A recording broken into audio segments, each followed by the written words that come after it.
అస్సలాముఅలైకుం వరహమతుల్లాహి వబర్కాతుహు. Welcome my channel. Hi friends, అందరూ బాగున్నారా? నేనైతే చాలా బాగున్నాను. మీరందరూ ఎలా ఉన్నారు? సో ఇదిగోండి మా ఫ్రెండ్ చూడండి, మటన్ లెగ్ పీస్తో కుస్తీ పడుతుంది పాపం. మటన్ లెగ్ పీస్ అండి అది.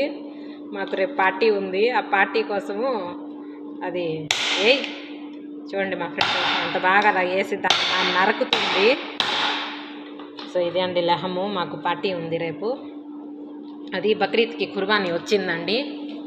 సో మాకు టైం లేక ఎత్తి దాంట్లో ఫ్రీజర్లో పెట్టి ఇప్పుడు తీసి దాన్ని కట్ చేస్తున్నాము. తర్వాత ఇది వచ్చి మల్ఫూఫ్ అండి, ఒకసారి చెప్పాను కదా నా వీడియోలో. సో ఇదండి మల్ఫూఫ్, రేపు పార్టీ ఉంది, అందరూ వస్తున్నారు మళ్ళీ పార్టీ. సో ఇదండి ఈరోజు మా వీడియో. నచ్చినట్లయితే like, share, subscribe my channel. Okay bye friends. రండి, మీకు కూడా మటన్ కూర వండి పెడతాను.